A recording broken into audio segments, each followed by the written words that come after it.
On a positive note, in America, they are fixing things by Trump ends the giveaway. Illegals lose 40 billion in aid. Okay, so they're stopping the. I guess it started during the Obama administration, or they did this in Obama, but they ramped it up during the Biden administration. So he's ending $40 billion in aid to illegals. I don't even know why. This whole open border thing is a disaster. It's fallen apart. And if you're illegal, you're illegal. Get out of the country. I mean, what more can I say? And let's get into tariff news, guys. Trump announces 30% tariffs against EU, Mexico to begin August 1st, rattling major U.S. trading partners.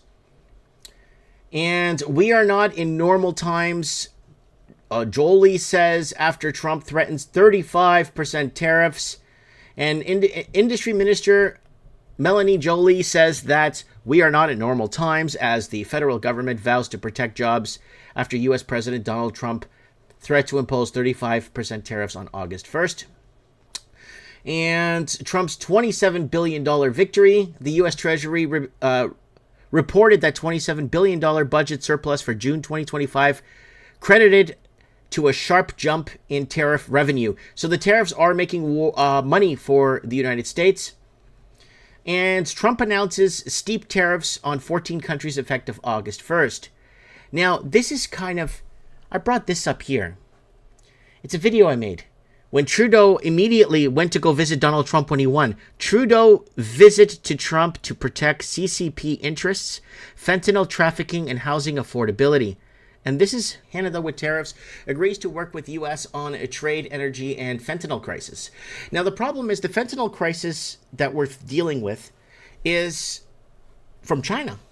And a lot of is coming through our ports via China from Chinese factories. And then you have the Chinese factories that set up in Mexico that are bringing in the fentanyl through the southern border. So I don't know what they're going to do about the fentanyl, because the fentanyl trade in Canada is what's keeping our housing market going, with Chinese gangs laundering money through fentanyl sales, killing our youth, and then investing in a property and leaving the properties empty, creating artificial shortages, and in turn, housing spikes through the roof, and you have Canada Post on strike because they can't afford to live in their own cities, right? So Canada Post is the postal company in Canada, guys. And okay, what are my 2 cents on this? Well, it's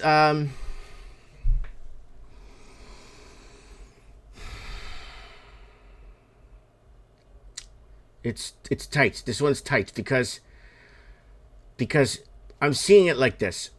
Canada, 35% or 30% tariffs on Canada. Why? Trump is not after Canadians. He doesn't have a beef with Canadians. He's after China. China's got our major ports here on the West Coast, and China has a lot of, owns our lithium ion mines, owns our biggest coal mine with no Canadian hires, owns percentages, huge percentages in our telecom companies, in our water companies. China, we're communist up here. You could see we're communist up here. They're hiring Chinese nationals to work in government 6-figure paid jobs in Canada, yelling at people and belittling people coming in and working at all our banking systems, institutions. So I think 35 or 31% or whatever it is to Canada, I think it is because Trump is after China. And I said this before multiple times. So, and why EU? 30% EU. I believe, I'm just throwing rocks here, or darts in the dark, okay? I believe it has a lot to do with protecting the U.S. industry, especially the autos and steel. I think that's what the whole EU thing is. Mexico. What's the deal with Mexico? Why are they tariffing Mexico? Because of the cartels, right? Remember the whole Fast and Furious scandal during the Obama administration?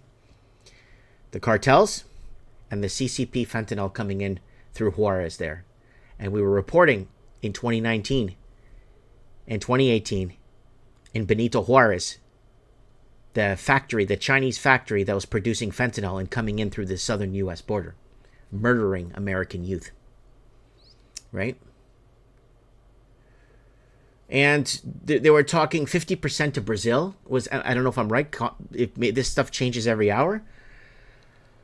And why Brazil? Why Portuguese America? Why is Trump after Portuguese America? I'll tell you why.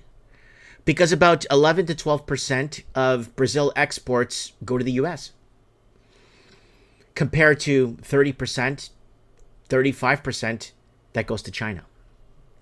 Right? So you see how he's playing this game. I'm not taking sides here.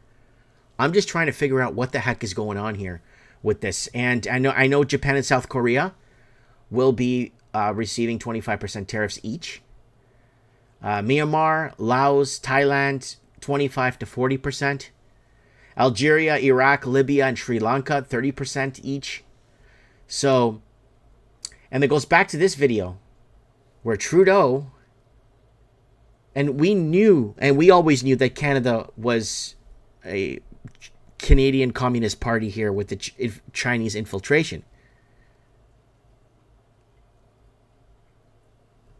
Canadian Prime Minister Justin Trudeau, aka Trinica, made a commitment to work with the United States to end the flow of fentanyl. Okay. And then we told you, I think we told you in this video, let me see, that they're going to fake fentanyl drug busts in Canada. They're going to fake fentanyl drug busts. We predicted that months before Carney even arrived. But the problem is Canada is on the hook for the fentanyl crisis, right? So let me just double check while I'm live with you guys. So you guys know I'm not making this stuff up, let me open here. Yeah, we covered this 5 years ago. So, money laundered by CPP Chinese destroying housing affordability via fentanyl 5 years, 10 months ago. Canadian cities are highly along the most desirable in the world, but most unaffordable. Vancouver took the top spot for unaffordability in 2017. Vancouver's dying. CPP fentanyl is killing our youth. Very serious issues on the street. The Great American Buyout, CPP fentanyl housing crisis in America, food energy. 6 years ago, we talked about this in America too. Chinese gangs laundering fentanyl money in real estate via banks, destroying Western society. 7 years ago. Look, opioid vending machines in Vancouver. Opioid vending machines in Vancouver. That's right. I was covering that. But there it is right there, guys. This is... You got to see what he's doing and try to figure out why he's doing it. And I think he's doing it. These are more of a retaliatory tariffs is what he's doing. It's retaliation on the damage that was done previously. I don't know anymore. It's like we don't even know what to say anymore. Just to try to make sense of any of this.